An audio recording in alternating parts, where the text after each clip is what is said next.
This video presents content from Chapter 10 of the book Sustainable Living and World Peace from a section entitled PAL Sustainability is an ongoing process and progress will take time. Many people may feel that this book leaves them a bit empty-handed in terms of how to exactly pursue sustainability. This book does not have a purpose of providing a detailed roadmap to follow describing how to live a PAL virtuous life and how to strive for PAL sustainability. Every person lives a different life. You are the best person to figure out what PAL virtue will mean and require in the living of your life. The individual will always be the basic element driving PAL sustainability everywhere. With each of us free to choose, reflect, and innovate on each our own PAL sustainable journey, there will be unlimited opportunities for each person and every facet of our societies to grow and develop truly sustainably. Each of us will have a unique contribution toward complete sustainability within our families, communities, places of work, professions, and in our nations. However, it is not something a book can simply tell you how to do. It is each our own journey to discover and to live. We have been used to living unsustainably for a very long time. The minds of modern-day people are too clouded by unsustainable ways to turn on a dime and have visions of what needs to be done completely and quickly.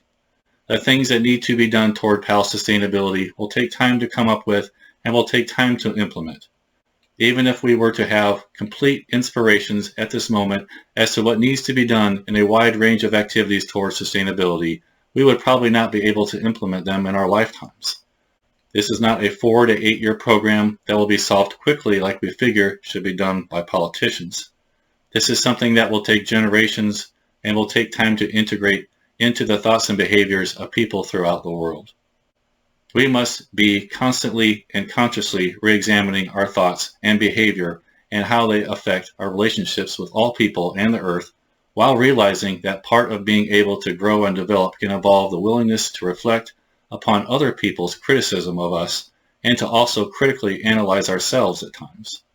Sometimes our faults are not easy to see, making re-examining all the more important. We should not just let norms and what is acceptable at a specific time cloud our vision of what are the virtuous things to do. The founding fathers of the United States spoke and wrote of human equality and liberties.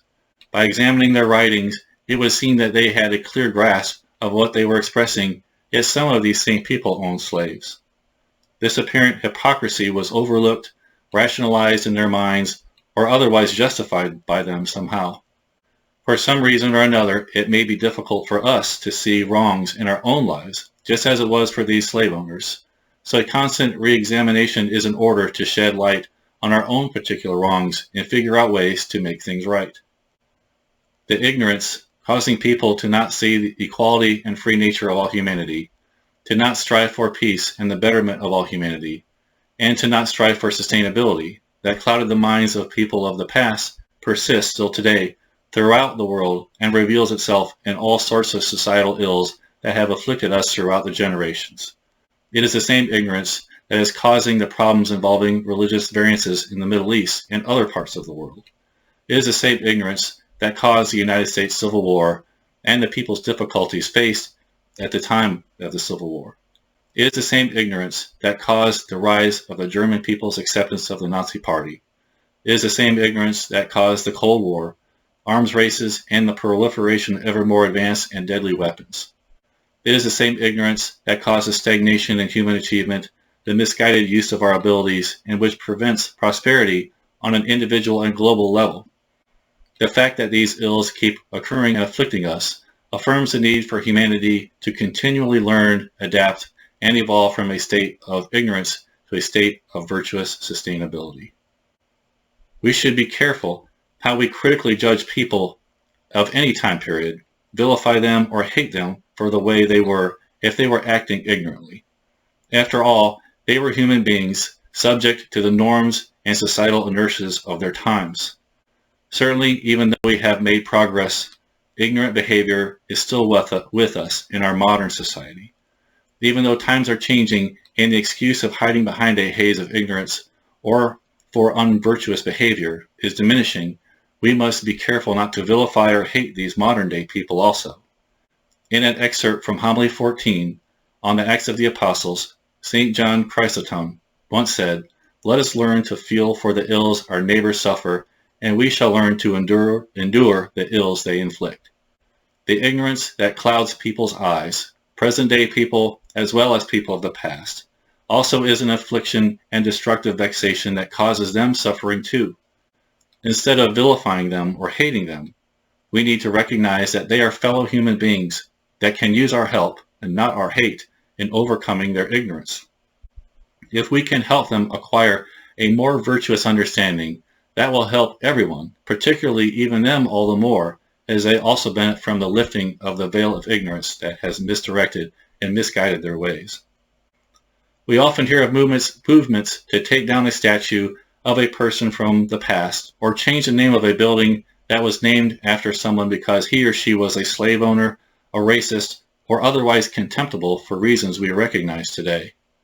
However, we must face facts that many historic figures that were able to do much good and encourage a foundation for America of virtue, responsibility, and independence were most definitely not perfect and not people we should completely glorify. Whether or not these statues should come down and the building's name should be changed will be decided on a case-by-case basis. However, we cannot escape our past, and we should never forget the good as well as the bad that these people did. We can be proud that America has been blessed with so many hardworking, virtuous people, but we must face the facts that many of these same people, even many of our own ancestors, were slave owners, racists, or thought and acted quite ignorantly. We can and should appreciate the virtuous good they did, reflect on the ignorant bad they did, and wonder how it became that they could have thought and acted along such lines.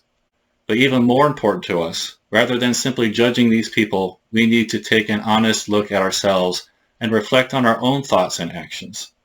We should sincerely contemplate, if we were there at their place and in their time, how would we have reacted to events they lived through? We would like to think that we would have supported the cause of our nation's quest for freedom and not choose to maintain ignorant ways because it was easier or offered more immediate financial advantages. We would like to think we would be opposers of slavery, or if we inherited slaves that we would have freed them. However, we cannot be certain how we would have behaved with the existing norms and societal inertias in place then. Would we really have figured out what the most virtuous thing would have been to do as we see it today, or as we could have reflectively and introspectively determined? No matter who you are, how do you really think you would have responded if you were a white slave owner at that time? Do we really know how we would have thought and behaved without our modern day understanding shaping us? With our current state of awareness and experiences, are we really in a position to judge them completely for how they were at their time? Or are we actually good candidates to be judged critically by people of the future? We then need to ask ourselves, where is our society headed today? And are the things we currently do really reflective of what our nation is about? The actions of people of the past are a mixture of good and bad, and we are able to learn something about ourselves by examining both. Realize that the present can be created to be anything we want and that the future will be influenced to be better or worse based on whether the choices we make today are guided by virtue or formed by ignorance. We should be able to witness that all people throughout the generations are on a journey of discovery and that people of the past took steps to go from the bad caused by ignorance to the good of their virtue. Now we must build on what they have accomplished and take great virtuous steps ourselves by recognizing and emulating the good and rooting out the bad wherever we find it. We must remain the perpetual student, always learning, advancing, and growing with no endpoint in sight. We cannot just assume that we are doing everything right at this time. We must assume that there is a better way and that we can achieve peace and sustainability through virtue. As was discussed earlier in this book, it is easy for us to look back on the people of the past and say, look at how crazy they were acting. How could they not have seen the obvious wrong in what they were doing? Somehow or other, they did not see it, or they did not see it as being something that needed to be corrected. We should not get fixated on the ignorance of people of the past. Additionally, we should not try to erase history or not take responsibility for our history, no matter how it looks to us. We should never forget our history, and we should learn from people of the past by recognizing both the good and the bad they did, and realize that it will be our own common human virtue that will lead us to sustainability. We can look at people of the past and the things that they did and form opinions of them, but we must keep this in perspective because they were people of their times with aspects of their human virtue buried and left unexpressed by the ignorance, potentially coupled with arrogance, that prevailed then. We must realize that people of the future could judge us similarly and justly, and that we are not and should not view ourselves as enlightened people of some kind of ultimately awakened and enlightened age. We also need to realize that just as humanity of the past suffered when people thought and lived in ignorant and unsustainable ways, we too will suffer when we do not recognize the ignorance in our own ways. Our journey continues on a path of discovery, as it will for all humanity at any time.